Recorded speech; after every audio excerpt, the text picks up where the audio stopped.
Bonjour, dans ce tutoriel, je vais vous montrer comment faire passer un avion derrière la montagne. Alors, on s'aperçoit que c'est une image 2D, hein. Si je la supprime, j'ai plus rien derrière.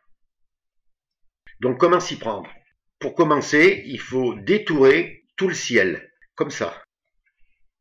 Donc, vous allez sur un logiciel photo, hein. Moi je le fais sur Photoshop, hein. Donc, vous détourez votre montagne et vous enlevez le ciel. Et vous l'enregistrez, si vous êtes sur Photoshop, en PNG ou en PSD. Ça vous l'importera sur Magix détouré.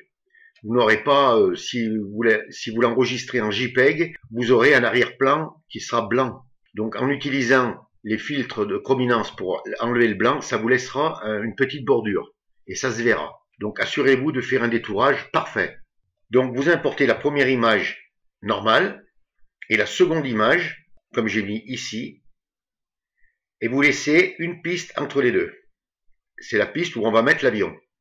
Donc on va importer notre avion et on va la poser sur la piste du milieu.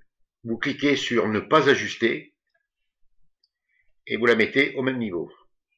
Et là on a notre avion. On ferme le premier plan et là on va venir sur effet, on clique et on va venir sur effet de mouvement. Et on clique sur position et taille. Ça nous met un cadre de sélection tout autour de notre avion. On s'assure que la case conserver les proportions soit bien cochée et on va réduire notre avion. Alors vous lui donnez la taille que vous voulez, hein. Voilà, moi je vais lui donner cette taille et vous le placez à peu près au milieu. Ensuite on va réduire notre écran. Alors on vient ici sur 100%, on clique et on va venir sur 75%. Voilà, ça nous réduit notre écran. Et comme ça, on peut faire sortir notre avion de l'écran. Quand on a fait sortir notre avion de l'écran, on amène notre curseur au début de la séquence. Et là, on va venir ici et on va cliquer sur ce petit losange pour mettre la keyframe de départ.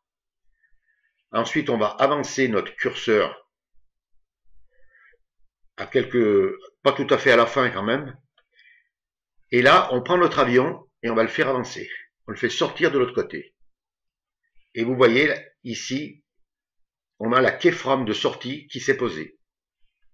Si je lance mon animation, je vais voir mon avion passer. Mais là, il passe devant la montagne.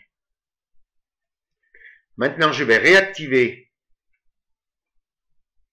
ma montagne détourée et je lance mon animation. Et voilà, j'ai la sensation l'avion passe derrière la montagne. Quand vous faites des diaporamas et tout, eh ben, ça permet de mettre une petite animation. Bon, moi je l'ai fait avec un avion et des montagnes, mais vous pouvez le faire avec des objets, vous pouvez le faire avec ce que vous voulez. Le plus important, c'est de bien réaliser votre détourage. Vous voyez que l'effet, comme on voit là sur l'écran, soit bien réaliste. Ensuite, vous remettez votre écran à 100% et vous relancez une animation. Et voilà.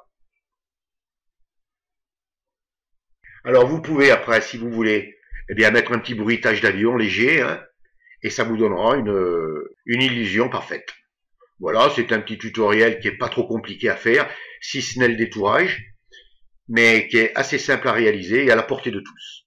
Voilà, ce tutoriel est terminé. Si vous avez aimé, vous cliquez sur j'aime. Si vous avez des questions, n'hésitez pas à me les poser.